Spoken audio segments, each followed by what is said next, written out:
Dice: os ruego, hermanos, por el nombre de nuestro Señor Jesucristo, que todos os pongáis de acuerdo, y que no haya divisiones entre vosotros, sino que estéis enteramente unidos en un mismo sentir y en un mismo parecer. Porque he sido informado acerca de vosotros, hermanos míos, por los de Cloé, que hay contiendas entre vosotros. Me refiero a que cada uno de vosotros dice: yo soy de Pablo, yo de Apolos, yo de Cefas, yo de Cristo. ¿Está dividido Cristo? ¿Acaso fue Pablo crucificado por vosotros? ¿O fuisteis bautizados en el nombre de Pablo? Doy gracias a Dios que no bauticé a ninguno de vosotros excepto a Crispo y a Gayo, para que nadie diga que fuisteis bautizados en mi nombre. También bauticé a los de la casa de Estéfanas. Por lo demás, no sé si bauticé a algún otro, pues Cristo no me envió a bautizar, sino a predicar el evangelio, no con palabras elocuentes, para que no se haga vana la cruz de Cristo. Vamos a orar, amada familia. Dios, te damos infinitas gracias por este día. Gracias, Señor, por la bendición inmerecida de poder estar reunidos como un cuerpo, como una familia, en ese día para escuchar tu palabra.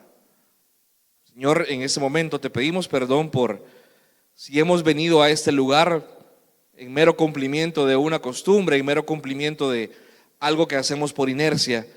Y te pedimos, Señor, que por tu Espíritu nos permitas tomar la conciencia correcta, que este momento, aún estando sentados escuchando, es un momento de adoración. Es un momento en el cual nos ponemos y nos colocamos por debajo de tu palabra, siendo esta autoridad para nuestras vidas. Te pido, Señor, entonces que tu palabra sea predicada con fidelidad a pesar del estorbo humano, y que podamos entonces, Dios, ver los frutos de lo maravilloso que es tu palabra, de lo maravilloso que es tu consejo, de lo grande que es aquel misterio que ahora nos ha sido revelado en Cristo Jesús y del cual somos partícipes en el nuevo pacto. Te damos gracias, Señor, en el nombre de tu Hijo Jesucristo. Amén y amén. Puedo tomar asiento, amada familia.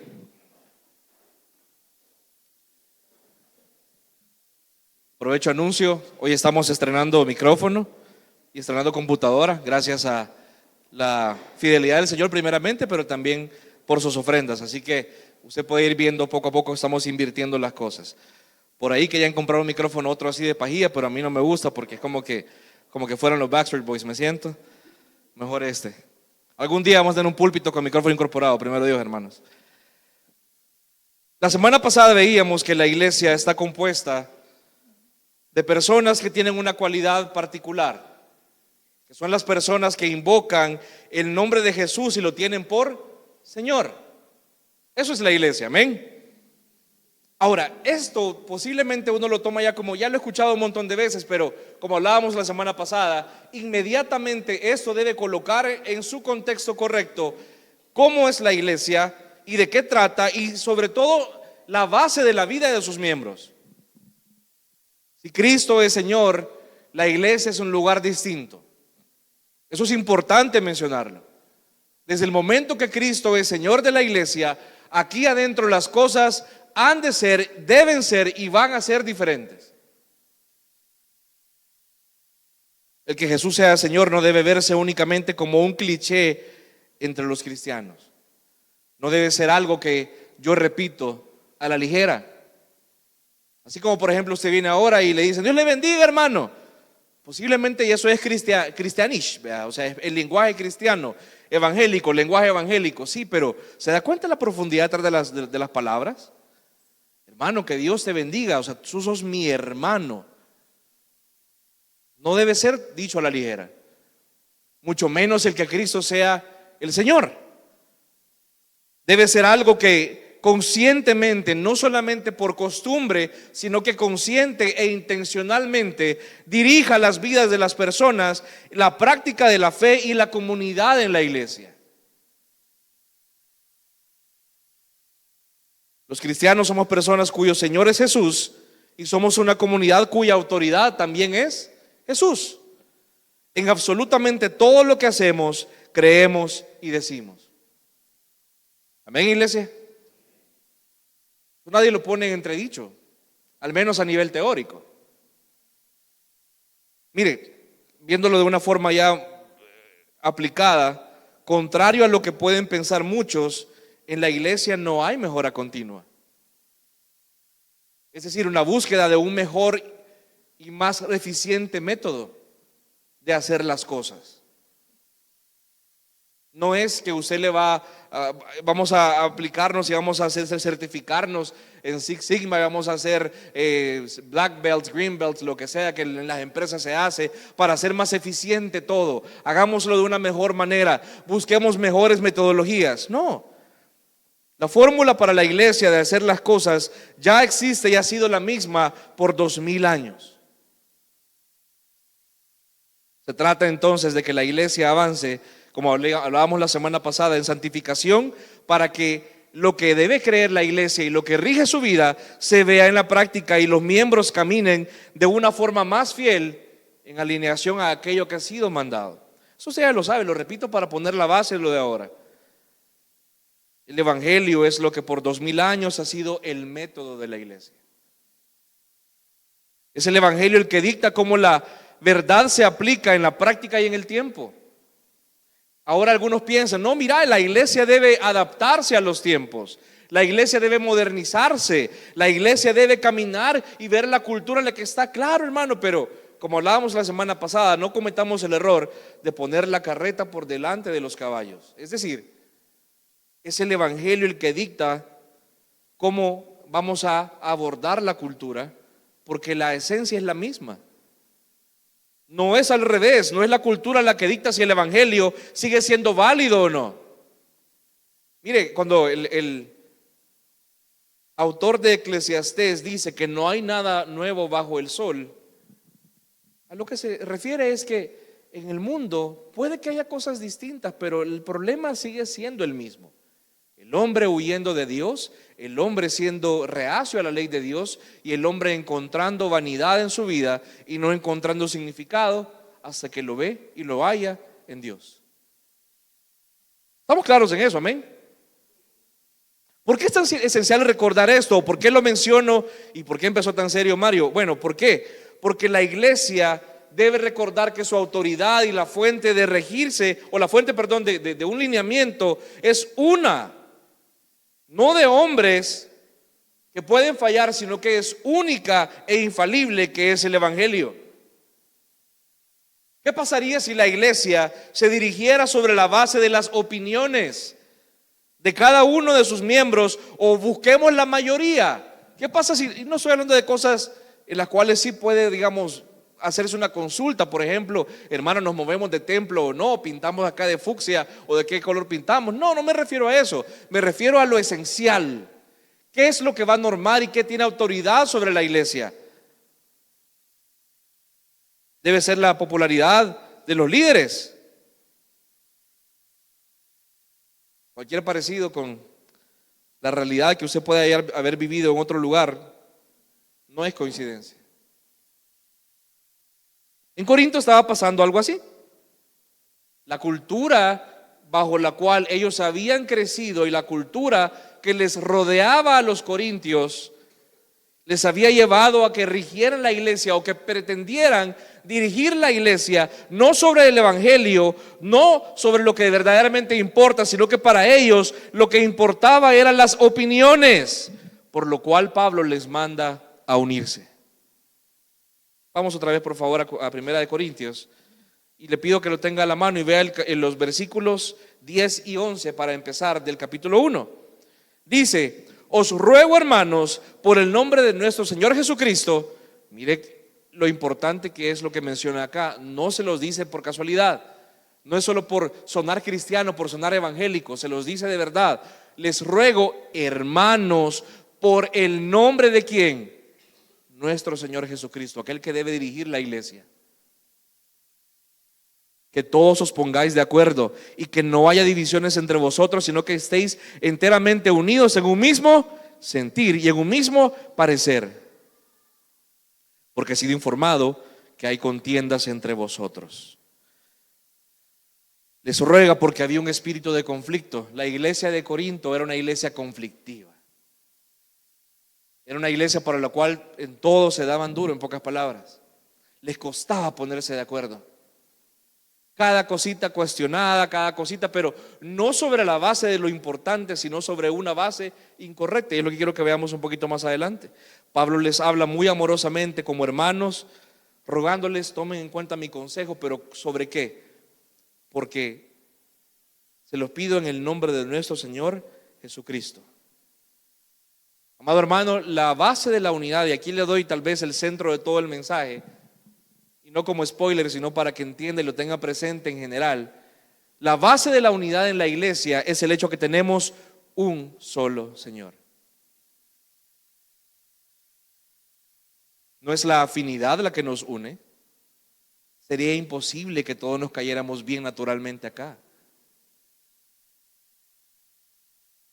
No nos demos paz, hermano. Somos pecadores. Los pecadores tienden a caerse mal. Bien mal. No, mentira. Puede pasar. Entonces, aquí el Señor no nos dice, mire, cáiganse bien, procuren todos caerse muy bien y que no haya ningún problema. No. Manténganse en unidad, pero ¿por qué? En el nombre de nuestro Señor. Tenemos un solo Señor. Es ilusorio pensar que la afinidad va a sostener a la iglesia.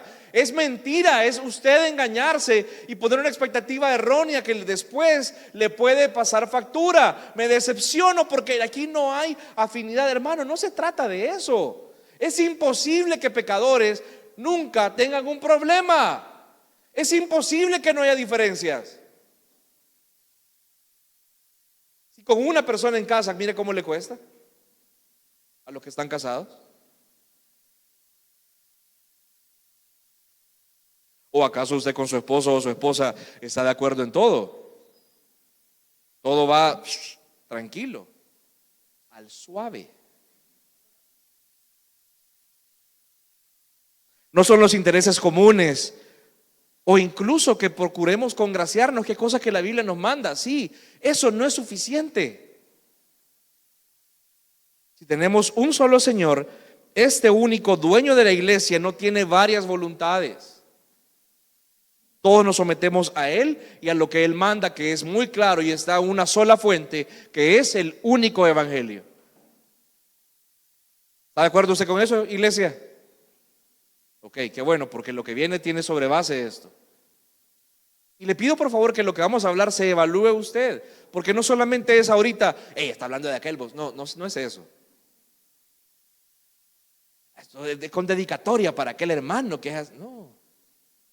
Iglesia, o sea, el evangelio es para ti, no es para el de la par.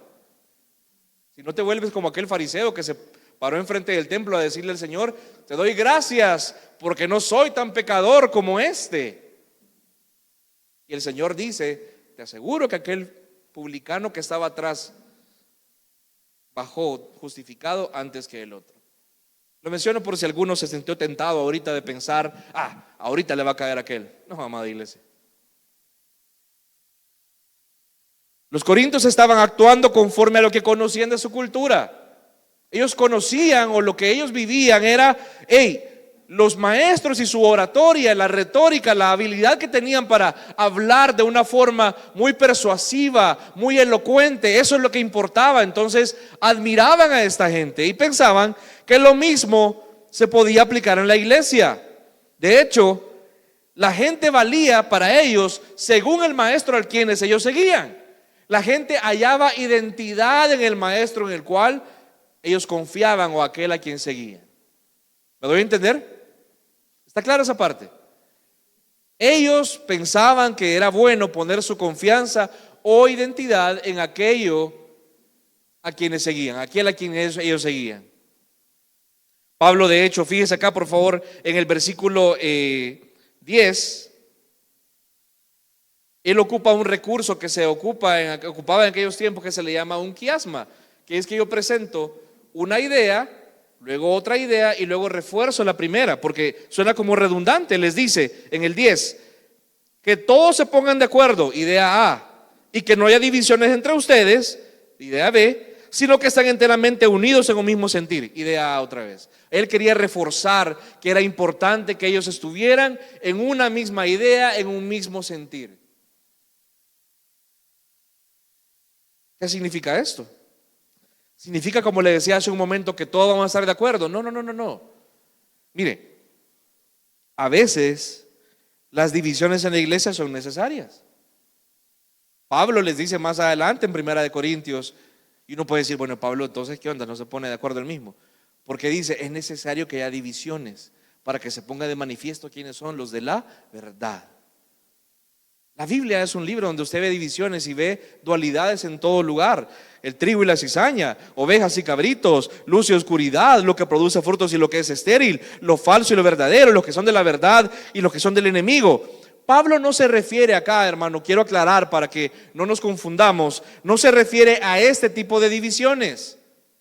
No se refiere a divisiones que son con base en la verdad, por la cual ahí sí se nos manda a contender. Usted y yo sí debemos contender por la verdad, y si eso va a implicar algún tipo de división, pues que así sea. Amén. Mire, la neutralidad no existe en términos de verdad. Usted no puede ser neutral. No, hombre, que yo quiero llevar la fiesta en paz. No quiero que haya problema. Hablemos de términos, en temas de verdad, en temas doctrinales, en temas esenciales de la iglesia. No podemos ser neutrales. Mira, Mario, pero la Biblia nos manda a ser pacificadores. Sí, hermano, cuando hay un conflicto. Cuando hay un conflicto, sé pacificador, porque eso implica que tú comprometas tu arrogancia o tu ego. Está bien, matalo. Pero cuando hay un tema de verdad, no comprometas la verdad. No sé si me doy a entender. Hay diferencia. La Biblia sí nos manda, no que busquemos la división naturalmente, pero que sí, como vimos al final de Tesalonicenses, que podamos discernir la verdad de la mentira y que podamos apartarnos de aquello que es malo. Divida, sepárese, eso está bien, pero aquí no se refiere a ese tipo de divisiones, ¿de acuerdo? Se refiere a que ellos se dividían o se peleaban por maestros. Se dividían por a quién seguían. ¿Quién de sus maestros era el más cool? ¿Quién era el mejor? ¿Quién era el más convincente? Ellos claramente evidenciaban con este comportamiento que eran unos grandes inmaduros. Evidenciaban que no sabían la centralidad del evangelio. Evidenciaban que no entendían en qué estaban. Acompáñeme un momento, no pierda Corintios, por favor. Acompáñeme un momento a primera carta a Timoteo, capítulo 1, versículo 5.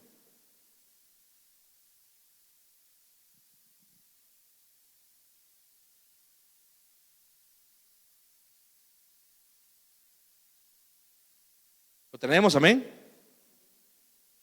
Primera Timoteo 1. Corintios, Gálatas, Efesios, Filipenses, Colosenses, Tesalonicenses, Timoteo.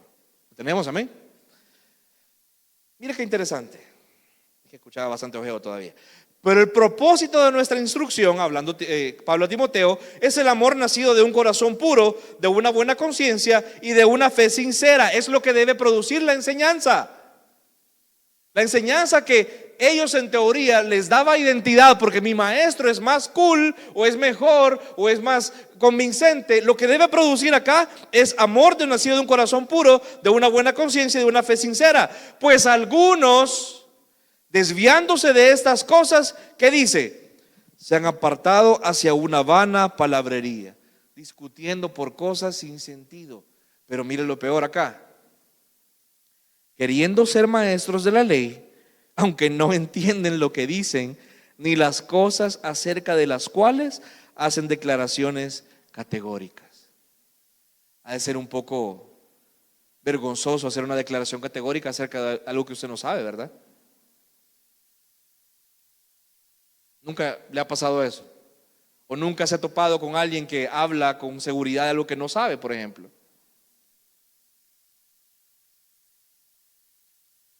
Mire, si a mí me preguntan algo tan sencillo como ¿cómo hacer arroz? Yo no sé. Bueno, sí, en la arrocera sí, vea, pero en otra cosa no. Hermano, ¿y cuántas tazas de arroz son por cada de agua? Pero ¿qué pasa si vengo y le digo, no, hermano, son 2 de arroz por cada de agua? Es así, no, al revés, vea. Ah, vaya, ¿ya ve? Pero ¿qué pasa si yo lo dijera categóricamente? No, así es. Y viene alguien humildemente, mi hermana Marisela, por ejemplo, me dice, hermano, no sabes de lo que estás hablando. ¿Okay? ¿Cómo que alguien que nunca ha visto fútbol en su vida se ponga a hablar de quién es el mejor jugador de fútbol de la historia? Messi dice por ahí. Está bueno.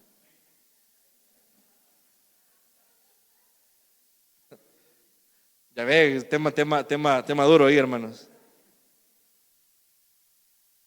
Qué difícil que las personas en el pueblo del Señor se metan o se desvíen de lo importante a hablar tonteras, en pocas palabras, y empiecen a pelear por tonteras, por cosas que pueden ser importantes tal vez para algunos eventualmente, pero no son esenciales. Son cosas que podemos algún día estudiar, pero no es esencial. Y lo peor es quererse meter a hacer declaraciones categóricas sobre aquello que se ignora. Los corintios estaban haciendo eso, queriendo empezar a decir, no, es que aquel es mejor. Cefas, o sea, Pedro es mejor, Apolos es mejor, Pablo es mejor, pero ellos estaban hablando categóricamente de quién era el mejor cuando no se daban cuenta que ellos se estaban fijando en la forma y no en el fondo. Y ese es el problema. Dejaban el evangelio y se fijaban más en la oratoria y qué era lo bonito y cómo lo presentaban. Y ahí está en evidencia el problema de los corintios. Iglesia, me está siguiendo el tema, la idea acá, que es muy peligroso cuando en la iglesia hay divisiones y sobre todo cuando hay divisiones sobre las razones equivocadas. La iglesia, lo que Pablo les estaba diciendo acá, es que la iglesia debe estar unida sobre un mismo entendimiento de qué es el evangelio y lo que implica para su vida. Eso sí es vital. No quién es el mejor maestro, no quién es el mejor predicador, no quién es el más convincente. No, que todos estemos unidos en un mismo sentir sobre lo que sí importa. Entremos ya a algo práctico. ¿Por qué debemos estar en un solo sentir? Bueno, si tenemos un solo Señor, Él tiene una sola voluntad, la cual fue expresada en un solo lugar, que es el Evangelio, en la Biblia. Estas verdades sí son la base de nuestra unidad. Son aquellas verdades sobre las cuales la iglesia cae o se sostiene. Si todos creemos lo mismo o no. Por tanto, si alguien no cree esto, se vuelve inconscientemente un divisor. Veamos algo bien práctico para que usted vea que eso sí es importante. Por ejemplo, hablemos de aquellas cosas que sí son centrales para la iglesia y que sí tienen una incidencia en la unidad. Toda persona en la iglesia debe entender, hay muchas, pero voy a mencionar 3. Primero, todos deben entender que somos pecadores. Todos aquí debemos entender y creer que todos los que estamos aquí somos pecadores sí o sí. ¿Por qué?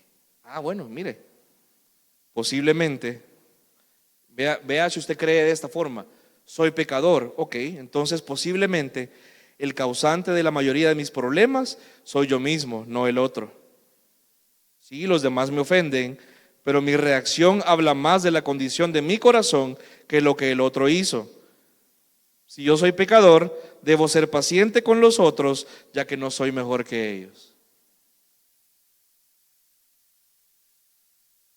¿Se da cuenta cómo eso sí es importante? Segundo, Cristo nos ha salvado. Estoy hablando del evangelio, hermano. Estoy reduciendo el evangelio a 3 puntos bien breves. Cristo nos ha salvado. Ok, ¿qué implica eso? Cristo me ha salvado. Entonces eso significa que no hay mérito en mí, sino que todo es en Él, por Él y para Él. La gloria en la iglesia es de Cristo. Por tanto, no hay cabida para rivalidades, competencias ni celos en la iglesia. Es ilógico pensar que puede haber rivalidades o celos en un lugar donde el hombre no tiene mérito, sino que todo es de Él. ¿Me está siguiendo, iglesia? Tercero, sigamos hablando del evangelio para que vea que sí es central. Tercera verdad del evangelio que toda persona de la iglesia debe entender: estamos siendo santificados, como vimos la semana pasada. Si todos estamos siendo santificados, todos estamos en un proceso de aprendizaje que nos llevará todas nuestras vidas terrenales. Por tanto, debo de colaborar en el proceso de santificación de los demás y dejar que otros hagan lo mismo conmigo, teniéndonos paciencia y amor uno por el otro. Amado hermano, aquí no he tocado ni el 5% de las verdades del Evangelio. He tocado 3 cosas centrales, pero bien puntuales. Ahora le hago una pregunta. ¿Cómo cree que cambiaría su vida personal y la vida de la iglesia si todos, aquí hablo de absolutamente todos, estuviéramos de acuerdo en esto, no solamente a nivel teórico, sino que en la práctica? ¿Cómo cambiaría la iglesia si eso fuera una práctica de todos? Todos vendríamos temprano, no faltaríamos, seríamos más pacientes uno con el otro, seríamos más intencionales en estar cuidando al otro, no seríamos tan impacientes y no nos enojaríamos tan rápido con el otro, sino que intencionalmente estaría pendiente de la vida del otro durante la semana, no solamente aquí. No te he visto hace una semana, ¿cómo estás? Y en la semana, nada. ¿Se da cuenta? ¿Qué es más importante entonces? ¿La oratoria de los maestros o esas verdades centrales? Los corintios se fijaban en lo anterior. Pablo les dice: lo que ustedes están haciendo es ridículo. Acompáñenme por favor a Filipenses. También callados, hermanos. Filipenses 2. Vea cómo se ve esta unidad en la práctica, o tal vez de una forma más detallada y bonita. Filipenses 2, del 1 en adelante. No pierda Corintios, por favor. Vamos, amén. Por tanto, si hay algún estímulo en Cristo, si hay algún consuelo de amor, si hay alguna comunión del Espíritu, si hay algún afecto y compasión, haced completo mi gozo, siendo ¿de qué? Del mismo sentir, conservando el mismo amor, unidos en espíritu, dedicados a un mismo propósito. Nada hagáis por egoísmo o por vanagloria, sino que con actitud humilde cada uno de vosotros considere al otro como ¿qué? Como más importante que a sí mismo.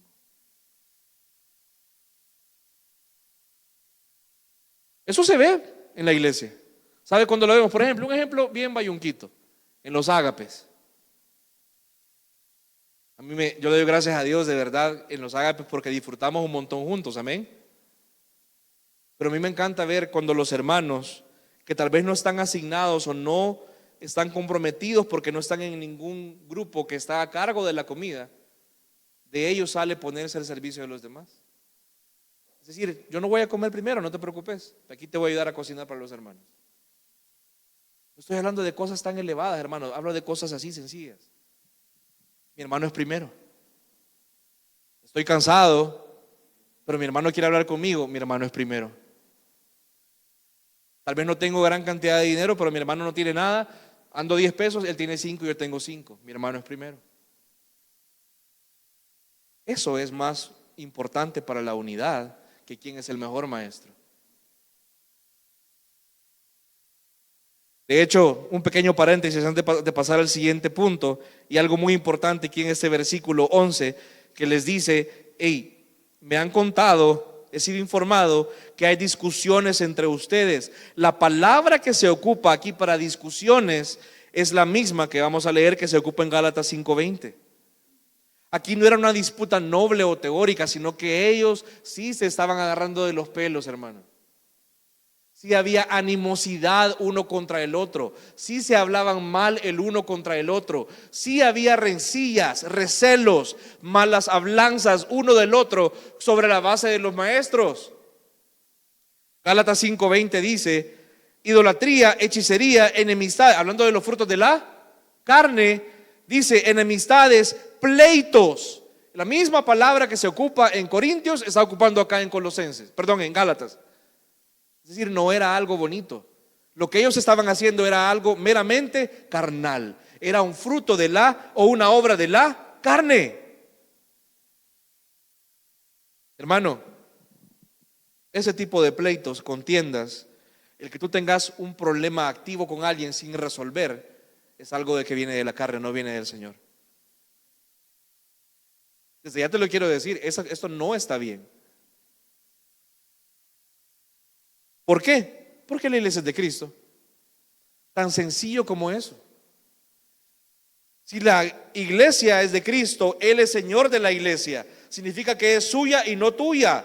La iglesia entonces no es tu territorio, no es tu colonia, no es tu cancha, no es tu oficina, no es lo que tú querás para que tú lo defendas como que fuera tuyo y que operes en ella como que tú fueras el que manda en la iglesia. Aquí el Señor es Cristo.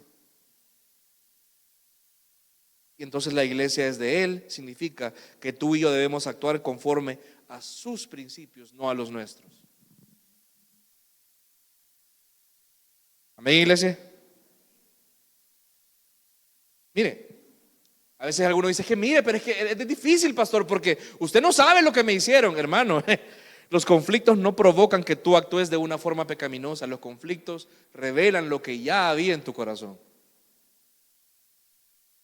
No es culpa del otro. Ya tú traes todo el chip necesario para reaccionar así. Las personas que tienes a la par y aquel posiblemente que te lleva al límite es un instrumento providencial del Señor para mostrar lo cochino pecador que tú y yo somos. Y debemos dar gracias por esas personas porque nos muestran, Señor, cuánto necesito tu gracia. Sí, esta es una persona muy especial, amén, claro, no hay problema, yo entiendo, hermano. Yo los conozco a ustedes y ustedes me conocen a mí. Somos bien especiales. Yo le doy gracias a Dios por cada uno de ustedes, por cómo me cuidan. Yo tengo un grupo de personas y tengo varias personas que yo sé que no me dejan pasar una. Gloria a Dios.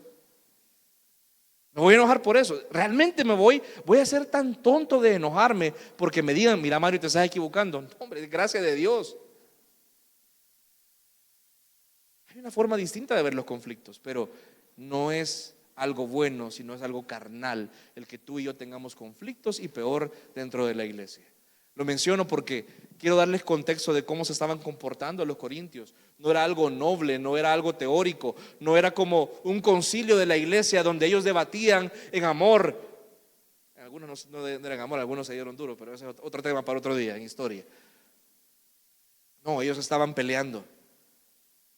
¿Sabe por qué peleaban? Ya vamos a ver por qué. Bueno, mírelo acá. Santiago 4, usted lo ha leído muchas veces, dice: ¿de dónde vienen las guerras y conflictos entre vosotros? ¿No vienen de vuestras pasiones que combaten en vuestros miembros? Codiciáis y no tenéis, por eso cometéis homicidio. Sois envidiosos y no podéis obtener, por eso combatís y hacéis guerra. Tengo el privilegio de estar mi esposa y yo acompañando a dos parejas que pronto van a casarse, y ayer hablábamos precisamente de cómo resolver conflictos.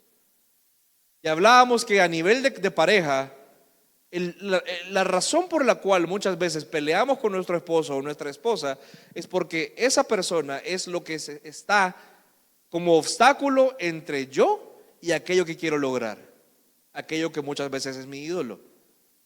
Si mi ídolo es estar a tiempo y mi esposa se atrasa, ella va a estar en medio de Mario y su ídolo. Mario y su ídolo de imagen. Mario y su ídolo de que le den la razón y mi esposa me lleva a la contraria en todo, por ejemplo. No digo que así sea, me refiero a ejemplo. ¿Por qué hay disensiones en la iglesia muchas veces? Porque hay ídolos en nuestro corazón y las personas que tenés enfrente no se acoplan a lo que tú pensás que deberían hacer y por tanto son un obstáculo para que tú tengas una vida más placentera. Punto. Y lo ves como un obstáculo. La vida sería más fácil si esta hermana no estuviera acá. La vida sería más fácil en la iglesia si esta hermana no estuviera acá. ¿Y no crees que sería más fácil si tú fueras más humilde, por ejemplo? Digo, ¿no sería tal vez un poco más fácil si en lugar de reaccionar como el mundo reacciona, tú mostraras a Cristo, por ejemplo? Pregunto yo. No sé si es descabellado lo que digo ahorita. ¿Se da cuenta? Los conflictos en la iglesia, como la que había en Corinto, como las que puede haber en la iglesia de hoy, hermano, son, claro, cosas que pueden pasar afuera tuyo, pero tu reacción muestra lo que ya hay en ti. Ahora, avanzando y vamos al versículo 12, Pablo ya profundiza en la necedad de su división con base en los maestros, porque ellos lo hacían por una razón bien importante. Mire el versículo 12, por favor, regresemos a 1 Corintios 1. Dice, me refiero a que cada uno de vosotros dice, yo soy de Pablo, yo de Apolos, yo de Cefas, yo de Cristo. ¿Está dividido Cristo? ¿Acaso fue Pablo crucificado por vosotros o fuiste bautizados en el nombre de Pablo? Mire, aquí con tres preguntas irónicas o sarcásticas, Pablo les dice, es ridículo lo que ustedes están haciendo. Es necedad pensar que la iglesia va a estar basada sobre una persona falible, como los maestros. Los corintios seguían un maestro público y ellos cuando tenían un maestro eran leales a ellos al punto de darse duro, en pocas palabras, por ellos, de pelear por ellos. Pero ¿sabe por qué? Porque a ellos les daba identidad. Pablo les hace tres preguntas bien sencillas para mostrar lo terco que era esto y lo necio que era esto. Primero les dice, ¿está Cristo dividido? Algunos que se le llamaban de espirituales decían, yo soy de Cristo, pero no crea que lo decían en un buen sentido. Lo decían, yo soy más espiritual que vos porque yo sigo al verdadero. Y me sigo dando duro contigo, porque ese es el tema. Yo puedo sonar bien espiritual y hablar toda la teoría correcta, pero en la práctica seguir con divisiones con mi hermano. Si realmente seguían a Cristo, ¿cómo podían entonces hacerlo a través de contiendas? Contender por la verdad no justifica hacerlo de una forma pecaminosa y poco amorosa. Hermano, te quiero dejar también ese punto acá. Tú puedes contender por la verdad, pero la verdad implica que lo hagas en amor siempre y con respeto. Contender por la verdad no implica que tú vas a tener permiso para pecar. Voy a hablarte en amor, voy a hablarte con la verdad y paso por encima de tu integridad. Que yo obro pecaminosamente, con chismes, en conspiraciones. Eso no es contender por la verdad. Pablo de hecho aquí da como un anticipo de uno de los temas que va a tratar más en profundidad más adelante en Primera de Corintios, que así como el cuerpo está compuesto de muchos miembros, también Cristo, teniendo muchos miembros, la iglesia, pero es uno, y esta no puede estar dividida. El mismo Jesús lo dijo en su ministerio terrenal, Juan 17:21, para que todos sean uno, orando al Padre, como tú, oh Padre, estás en mí y yo en ti, que también ellos estén en nosotros, para que el mundo crea que tú me enviaste. La unidad de la iglesia es muestra al mundo de que creemos en un Dios verdadero. Una iglesia desunida es un pésimo testimonio de quién es nuestro Dios. 22, la gloria que me diste les has dado, Juan 17, por cierto, por si lo quiere apuntar, para que sean uno, así como nosotros somos uno. El amor del Padre es perfeccionado y evidenciado cuando hay unidad en la iglesia. Cada vez que usted se atreve a, en lugar de hablar en amor con aquella persona con quien tiene una diferencia, usted se atreve a hablar con otros de esa persona, usted lo que está mostrando esencialmente es que el amor del Padre no ha sido perfeccionado en usted. Y aquello de que usted posiblemente está acusando a la otra persona, aunque sea cierto, usted se pone en el mismo nivel que ellos porque, bueno, la otra persona puede ser XYZ, pero usted es una persona desamorada que chambrea a sus hermanos. La unidad cuesta, la unidad es difícil, sí, pero es el mandato que tenemos. Segunda pregunta que les hace Pablo a los corintios. ¿Está dividido Cristo? La primera, ¿acaso fue Pablo crucificado por ustedes? Es ridículo que pensaran o que pelearan por personas que no son el centro de la fe y no son la base del evangelio. Personas falibles, pecadoras, se habían vuelto el centro de su fe cuando es el sacrificio de Cristo únicamente que es el que nos rescató del pecado. Básicamente les está diciendo, no pongan en el lugar de Cristo a personas que no se van a acercar en lo más mínimo a hacer lo que Jesús sí hizo. Romanos 5:6 dice, porque mientras aún éramos débiles, a su tiempo Cristo murió por los impíos, porque a duras penas habrá alguien que muera por un justo, aunque tal vez alguno se atreva a morir por el bueno. Pero Dios demuestra su amor para con nosotros, en que siendo aún pecadores, Cristo murió por nosotros. Él murió. Mire, yo lo amo a usted, pero que ya vaya a morir por usted. Está ahí en la práctica, pues. Si nos asaltan en algún lugar, no piense que naturalmente me va a salir a saltar con la música del guardaespaldas enfrente suyo. O sea, puede que sí, pero si está mi familia enfrente, hermano, lo siento. Estoy pensando muy humanamente. Lo que le quiero mostrar es, yo soy falible. Y todos los que estamos acá somos bien falibles. No vale la pena poner su fe o su identidad en una persona que le va a fallar eventualmente. ¿Tiene sentido eso, iglesia? Amén. Tercera pregunta. ¿Fueron bautizados en el nombre de Pablo? Mira, aquí Pablo no es que le está dando poca importancia al bautismo, sino lo que quiere decir es, no importa quién te bautizó. Ay, que a mí me bautizó el tal pastor y tal no sé qué. No importa quién te metió en el agua. A veces se nos desliza la gente, hermano, no es tan bonito. Y cuesta levantarlos. Hay testimonios por aquí. No se trata de quién te bautizó, se trata de en el nombre de quién fuiste bautizado. A Pablo no le interesaba tener un grupo de gente que fueran devotos suyos. ¿Por qué? Porque el bautismo es en el nombre de Jesús. Romanos 6 lo dice, o no, Romanos 6:3, o no sabéis que todos los que hemos sido bautizados en Cristo Jesús hemos sido bautizados en su muerte. Por tanto, hemos sido sepultados con él por medio del bautismo para muerte, a fin de que como él resucitó entre los muertos, así también nosotros andemos en novedad de vida. El bautismo es un acto por el cual el creyente profesa una fe en Cristo como fuente de su nueva identidad. Aquí mantenga esa palabra en mente, identidad. El creyente se identifica con Cristo. Su identidad ahora está en Cristo.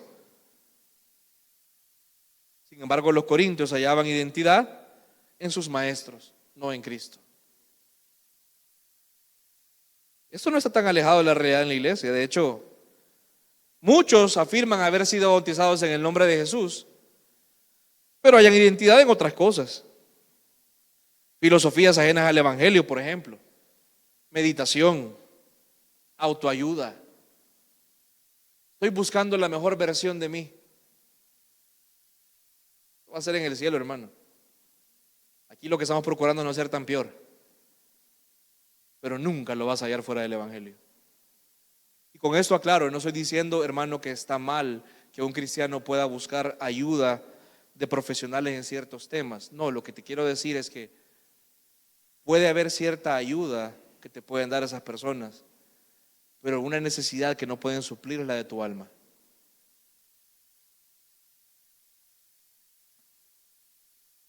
Hay personas que afirman haber sido bautizados en el nombre de Jesús, pero su identidad está en la búsqueda de un amor propio. Buscan cosas en cualquier lugar para amarse más o que las amen más.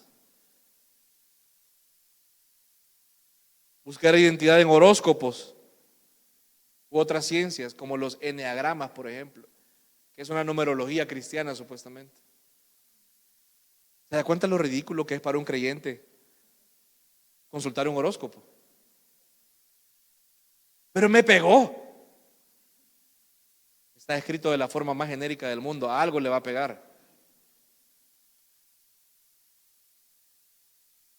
Pero no vayamos tan lejos, hablemos de gracia y verdad. Podemos hallar identidad, por ejemplo, en nuestra teología. Gracias a Dios que no somos como los otros. Podemos hallar identidad en nuestras posiciones doctrinales, por ejemplo. Sí, como yo tengo esta posición, yo soy superior a vos. No soy como el otro que todavía está en pañales teológicamente hablando. Algunos pueden hallar identidad en sus estudios teológicos o seculares. Algunos hallan identidad en sus predicadores favoritos. Yo molesto a mi esposa porque se lo puedo decir yo, no me hace caso. Lo dice John Piper, ahí sí.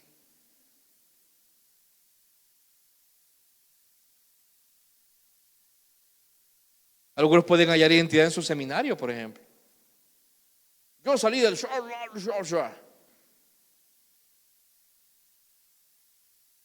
Algunos también hallan erróneamente su identidad en su iglesia. Entiéndame acá por favor esto.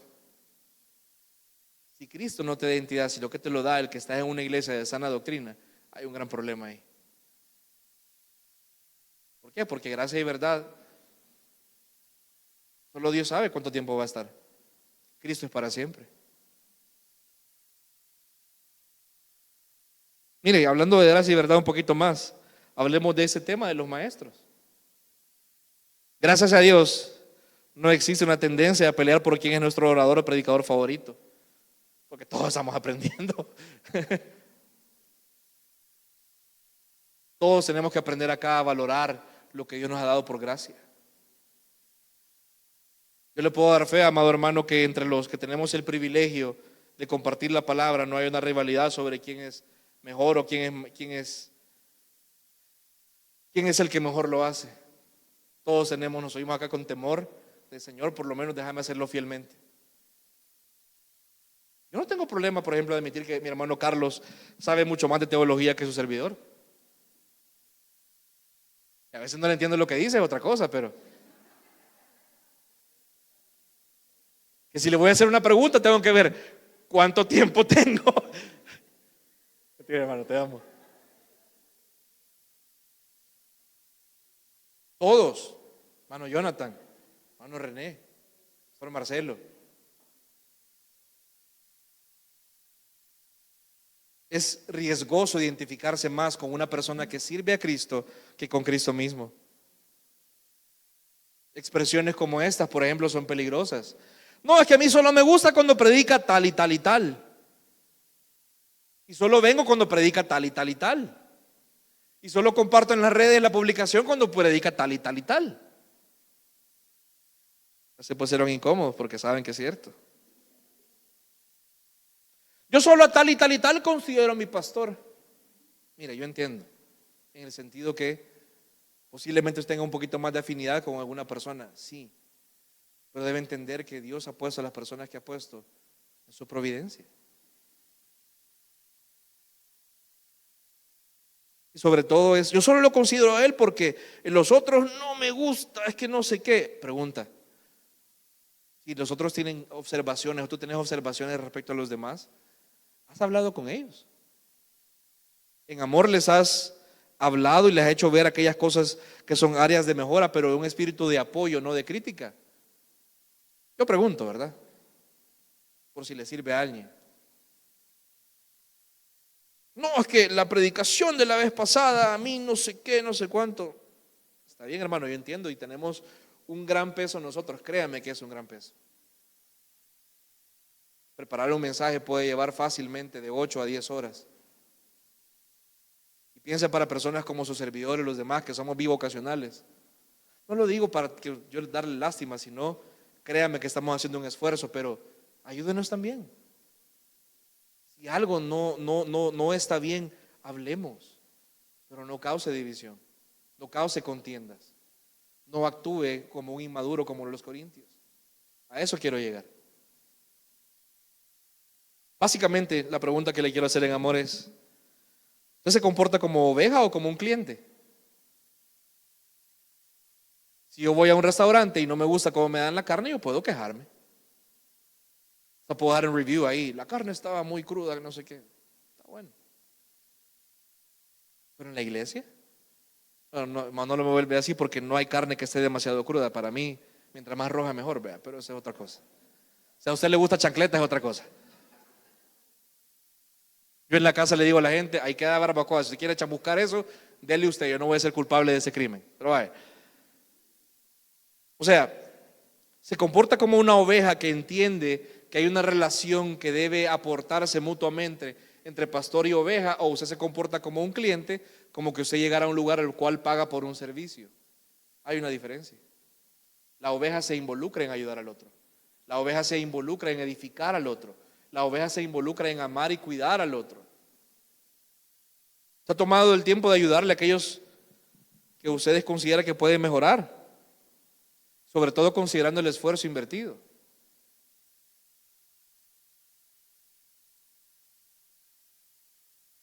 Está bien que haya preferencias. ¿Se imagina si lo hiciéramos con usted? Ah, no, solo aquella es mi oveja, porque me cae bien. Está difícil, ¿no cree? Ah, pero vos sos pastor. Sí, hermano, y no has visto los versículos que hablan de las obligaciones de las ovejas. Digo, ¿verdad? Yo solo pregunto. Lo menciono porque es bien fácil pasar por alto y no lo digo aquí como una apología de los pastores, no, lo digo, hermano, para ayudarte a hacerlo correctamente. Yo personalmente doy gracias a cada persona que me ha ayudado y que me ha observado cosas en las cuales he fallado. Pero doy gracias cuando lo hacen de frente, como Cristo manda y como un hijo de Dios debe hacerlo.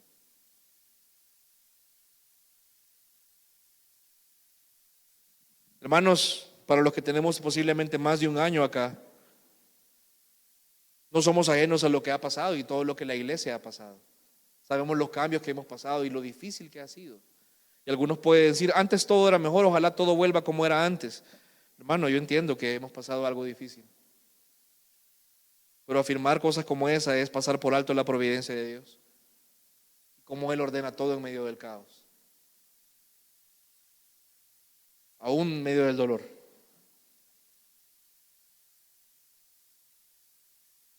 Él para su gloria edifica su iglesia de una u otra forma.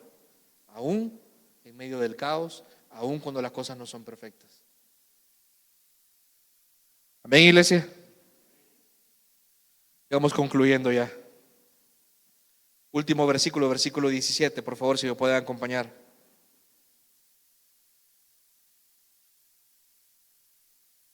Yo hoy de verdad voy terminando, la verdad pido disculpas por la vez pasada que me excedí.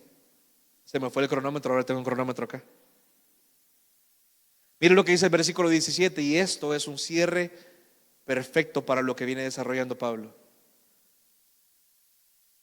Pues Cristo no me envió a bautizar, sino a predicar el evangelio, no con palabras elocuentes, para que no se haga vana la cruz de Cristo. La iglesia de Corinto tenía una estima no sana, como hemos hablado. Valoraban de una forma no saludable la retórica, es decir, la forma en la cual hablaban los maestros, y no le ponían importancia al centro, a la esencia del mensaje. Pablo les decía entonces que el poder de su predicación no dependía de eso. Pablo no dice que es menos el bautismo, no, lo que dice es que la función a la cual fue enviado a esa iglesia fue predicar el evangelio. Hay una razón más profunda que Pablo nos dice en este versículo de por qué es ridículo e insensato discutir y pelear sobre maestros, porque ellos hacían vana la cruz de Cristo. No voy a entrar en detalle porque eso queda para la próxima semana. Pero el estimar a los oradores y su retórica por encima de la cruz podía hacerles pensar que el mensaje de esta era secundario. Qué irónico que la iglesia de Cristo ponga en segundo lugar la cruz. Miren, hermano, la figura del pastor o el predicador es secundario. La cruz es primero. El trabajo ministerial, lo organizativo, la eficiencia, cuánto producimos, es secundario. La cruz es primero. Eso no quiere decir que no nos vamos a esforzar, que bueno, entonces no nos importa nada, no. Lo vamos a ver más adelante en Primera de Corintios también, spoiler. Significa que yo no trabajo para alcanzar algo porque ya lo tengo en Cristo. Es porque sé quién yo soy en Él, por la cruz, por lo que Él ha hecho en mí, porque la cruz es suficiente para mi alma, que entrego mi vida porque no hay otra respuesta lógica que haga sentido para una persona que ha nacido de nuevo ante tal maravillosa muestra de amor del Padre, más que rendir la vida ante Él. ¿Por qué lo digo? Porque el esfuerzo que el cristiano hace no es con base para alcanzar algo, sino porque ya lo alcanzó, ya lo tiene. Ya todo fue hecho por el Padre, y lo que nos demanda ahora el Evangelio es que rindamos nuestra vida a Él. Lo digo porque algunos pueden incluso encontrar sentido o valor en cuánto producen, en cómo sirven, o si sirven o no, o si lo hacen de una forma visible. Amado hermano, eso no sirve para nada. Te lo dice alguien que por años sirvió para que lo vieran. Por muchos años serví en ministerio de jóvenes, liderando jóvenes, queriendo ser visto. Y no alcancé nunca a plenitud. Me sentía al contrario más miserable. Por tiempo también serví pensando que con eso yo alcanzaba una mejor aceptación de Dios o que Dios me iba a amar más de esa forma. No contribuía tampoco a la iglesia en la cual estaba, sí, pero te puedo decir que la forma correcta es cuando respondemos en amor a un entendimiento de que ya sos acepto en Cristo y que la cruz te ha reconciliado con Él. Y por tanto ahora libremente puedes servir en adoración. No es al revés.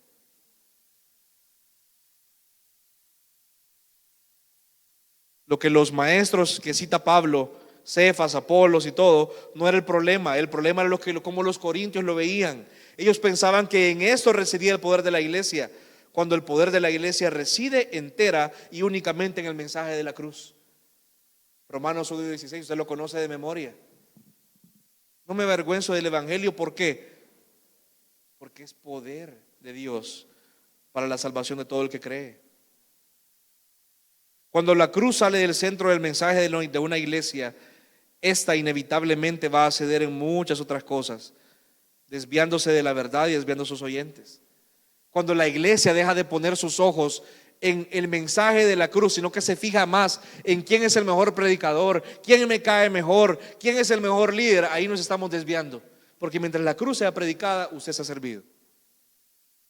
No quiere decir que no nos va a cuidar, no, hermano, no se pele, pero me refiero a el mensaje de la cruz es lo central. Eventualmente vamos a ir mejorando en la presentación, sí, pero lo central está ahí. La función de la iglesia del Señor es presentar su mensaje, el evangelio, no con palabras elocuentes, como dice Pablo en el versículo 17. Es decir, no pensando que de eso se trata y que de eso depende del éxito del mensaje. Hay que ser diligentes, sí, nos preparamos para hacerlo. Buscamos hacerlo lo más claro posible, entendiendo la doctrina que presentamos, sí, pero muy por encima de eso entendemos que la cruz de Cristo es la verdad que va a salvar o coordenar a las personas y el poder reside en ese mismo mensaje. No hay nada más. La cruz no necesita luces. La cruz no necesita humo. No necesita música conmovedora. No necesito a alguien en un teclado aquí tocando notas bonitas con cierto tono para mover tus emociones. De hecho, no me interesa mover tus emociones. Es fácil hacerlo. Bien fácil. Lo que me interesa es presentar la verdad sabiendo que es Dios el que hace la obra en ti. Cristo murió en condiciones, y lo digo porque acabo de decir, la cruz no necesita ser maquillada, hermano. La cruz no necesita una tarima con madera y con luces bonitas, aquí la alfombra y todo. Hermano, Cristo murió en las condiciones menos atractivas para el mundo posible. Murió en una aparente derrota, murió golpeado, solo, rechazado. Una perfecta representación de aquellos por quienes estaba muriendo. La cruz no es atractiva mundanamente hablando. Sin embargo, es el mensaje que presentamos. Sin olvidar que hay una conclusión gloriosa a este mensaje. Esta cruz, que aparentemente significa derrota, para usted y yo que hemos creído, es lo más glorioso que tenemos. Nada más. En ella está nuestra esperanza, porque el que murió ahí no se quedó ahí, sino que resucitó y con él hemos sido resucitados. Nada puede ni nada debe darnos identidad como creyentes fuera de la cruz de Cristo. La cruz nos une, ya que es el símbolo del glorioso evangelio que hemos creído, que todos somos pecadores, todos merecíamos la misma muerte y todos por la misma gracia hemos sido rescatados. No podemos estar entonces divididos si el mismo Señor nos llama hijos, habiéndonos escogido para su gloria. Así que, hermano, no importa qué división, qué contienda, qué rivalidad pueda usted tener con sus hermanos, con los líderes de la iglesia incluso, o con la iglesia misma en general, le invito ahora y te invito ahora, amado hermano, que consideres lo necio que es poner tu identidad y prioridad en cosas secundarias y que veas a la cruz. Que la cruz no es vana, la cruz es poderosa en sí misma. Y no hay nada, no hay rivalidad, no hay división, no hay disensión que no pueda ser rendida a la cruz y que sea restaurada para la gloria del Señor. Que el Señor bendiga su palabra. Vamos a orar en esta mañana.